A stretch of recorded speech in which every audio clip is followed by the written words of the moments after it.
আগামী শনিবার ব্রিগেডে নতুন বিজেপি সরকারের শপথ অনুষ্ঠান। তার আগে রক্ত ঝরল রাজ্যে। এবার দুষ্কৃতীদের গুলিতে খুন হলেন শুভেন্দু অধিকারীর আত্মসহায়ক চন্দ্রনাথ রথ। বুধবার রাতে ফ্ল্যাটে ফেরার সময় ঘটনাটি ঘটে। এই ফোনটা দাদা এখানে রাখো। তুমি কই তো অসুবিধা নেই। তারা তিনজন গুলি করে চলে গেছে। সেটা বলতে পারবো না। নিয়ে যান দাদা। রাজনৈতিক পরিবারের সদস্য চন্দ্রনাথ ছিলেন নন্দীগ্রামের বাসিন্দা। বায়ুসেনায় 18 বছর কাজ করার পর স্বেচ্ছা অবসর নিয়েছিলেন তিনি। চন্দ্রনাথের মা হাসি রথ ছিলেন পঞ্চায়েত সমিতির কর্মাধ্যক্ষ। বায়ুসেনা থেকে অবসরের পর শুভেন্দু অধিকারীর ঘনিষ্ঠ হয়ে পড়েন চন্দ্রনাথ। আগাগোড়া ছিলেন ছায়া সঙ্গী। 2019 সালে শুভেন্দু যখন জলসম্পদ দফতরের মন্ত্রী ছিলেন তখন আত্মসহায়ক ছিলেন চন্দ্রনাথ। শুভেন্দু অধিকারীর সঙ্গে 2020 সালে বিজেপিতে যোগ দেন। বিরোধী দলনেতা থাকাকালীন শুভেন্দুর অফিসের দায়িত্ব ছিল চন্দ্রনাথের ওপর। সদ্য শেষ হওয়া বিধানসভা নির্বাচনেও নন্দীগ্রাম ও ভবানীপুরে আত্মসহায়ক হিসেবে গুরুত্বপূর্ণ দায়িত্ব সামলেছিলেন।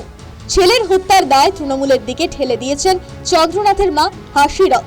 মমতা বন্দ্যোপাধ্যায়কে হারানোর জন্যই প্রাণ দিতে হলো বলে অভিযোগ করেছেন। সেই সঙ্গে অভিযুক্তদের ফাঁসি নয়, যাবজ্জীবন কারাদণ্ড চেয়েছেন তিনি। নতুন সরকার শাস্তি দেবে বলে আশা প্রকাশ করেছেন। কি শাস্তি চাইছেন? আমি একজন মা, আমি চাইবো না তাদের ফাঁসি হোক, কিন্তু যাবজ্জীবন কারাদণ্ড চাইছি। আর চাইছি যে আমরা ভারতীয় জনতা পার্টি করি বলে আমরা আজকে ক্ষমতায় আসার জন্য আমাদের সভাপতি বিরোধী দলনেতা যখন বলছেন সুশৃঙ্খলভাবে থাকতে, তখন শাসক দলের যারা গরম গরম বক্তব্য দিয়েছিল যে 4 তারিখের পরে দিল্লির কোনো ভাব রক্ষা করতে পারবে না, সেটাই তারা দেখিয়ে দিল। আমি আজকে নতুন সরকার যে গঠন করবে তার কাছে জানাবো যে আমার ছেলের এই মৃত্যুর জন্য শাস্তিটুকু হয়।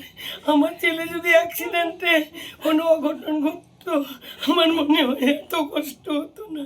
তাকে যেভাবে কষ্ট দিয়ে এতটাইরা মারলো, তৃণমূলেরই সাজানো গল্প।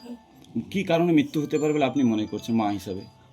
আমার মনে হয় ও এই ভোটের লড়াইতে ভবানীপুর, নন্দীগ্রাম, চণ্ডীপুর বিভিন্ন জায়গার দায়িত্বে ছিল, যার জন্য আমার মনে হয় ওর প্রতি টার্গেট ছিল তৃণমূলের, যে ওইখানে শুভেন্দুবাবু মমতাকে হারিয়েছে, যার জন্য আমার মনে হয় এই প্রতিশ্রুতি ছিল।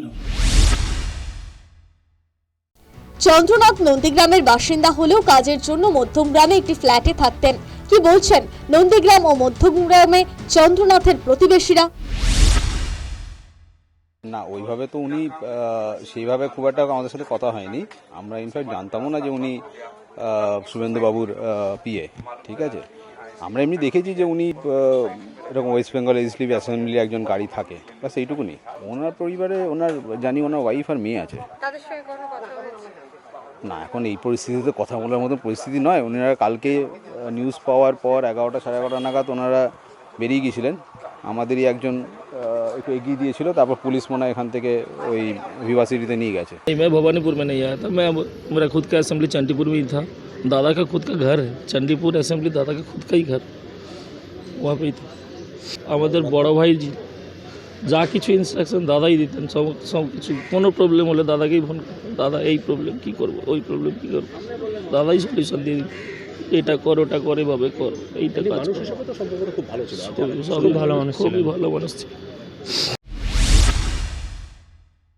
ময়নাতদন্তের পর চন্দ্রনাথের দেহ নিয়ে যাওয়া হয় চণ্ডীপুরের নিজের গ্রামে। মানুষের ঢল নামে সেখানে।